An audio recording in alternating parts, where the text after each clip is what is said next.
कौन है खलनायक, ये देखना और जानना बहुत ज़रूरी है, क्योंकि जो अहमदाबाद फ्लाइट क्रैश में ट्रेजेडी हुई, टाटा की इंडियन एयरलाइंस की दुर्घटना हुई जिसमें 200 से ज़्यादा लोगों की जान गई थी, उसमें से 65 फैमिलीज ने अमेरिका की एक लॉ फर्म को हायर किया है। उस लॉ फर्म का नाम है बेस्ली एलिन, ताकि उन्हें न्याय मिल सके। हम लोगों की भारत की तो आप बात ही छोड़ दो, जहां न्याय मिलने में की आशा में सालों साल निकल जाते हैं, वहां हमें एक यूएस लॉ फर्म की जरूरत पड़ गई ताकि न्याय मिल सके।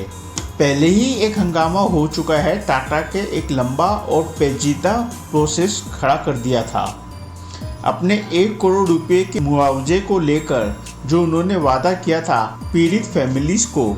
लेकिन जब देने की बारी आई तब उन्होंने फॉर्म भरवाने का ड्रामा शुरू कर दिया।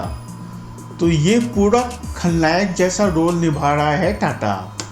यहाँ टाटा सचमुच खलनायक बन चुका है। ये भी कहा जा रहा है कि बोइंग की एयरलाइंस में खामी होने के कारण ही इतनी बड़ी ट्रेजेडी हुई। मान लो एक बार बोइंग की भी गलती है, तो क्या टाटा एयरलाइंस को रिप्लेस नहीं कर सकता था उस बोइंग फ्लाइट को? क्या टाटा के लिए अपना नाम बचाना जरूरी था, या बोइंग एयरलाइंस का घसीटा पसीटा फ्लाइट को इस्तेमाल करना?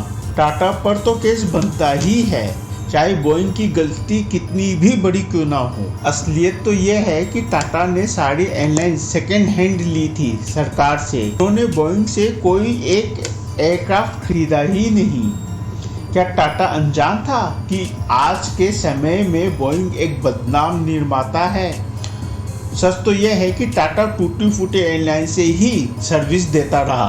अब ये लंबा चौड़ा फॉर्म, जो कोई साधारण फॉर्म नहीं है बल्कि लीगल फॉर्म जैसा ही है, ताकि टाटा पर कोई केस ही ना बन सके।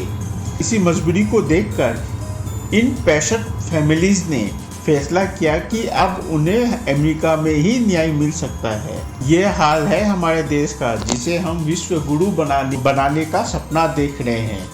जहां एक एफआईआर तक आसानी से दर्ज नहीं होती, जहां पुलिस पर सवाल उठते रहते हैं, तो वहां और क्या उम्मीद की जा सकती है। इंडिया में ऐसा लीगल असिस्टेंट भी नहीं है। ये अपने आप में बहुत अफसोस की बात है। फिलहाल ये American law firm US court में ही केस फाइल करेगी, क्योंकि बोइंग की भी एक्सीडेंट का हिस्सा माना जा रहा है। इसके लिए उन्हें ब्लैक बॉक्स की रिकॉर्डिंग्स और डाटा चाहिए। क्या सरकार उन्हें ये देगी?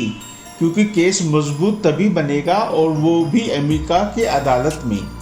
मोटे तौर पर इंटरनेशनल लॉ के हिसाब से ये इतना पेचीदा केस नहीं है जितना इसको बनाया जा रहा है।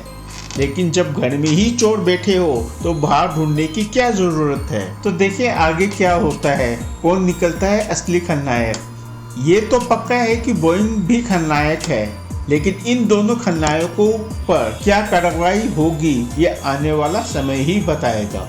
अगर ये अपडेट पसंद आया तो अगला मिस मत करना। अभी लाइक और सब्सक्राइब करो और जुड़ जाओ हमारे साथ।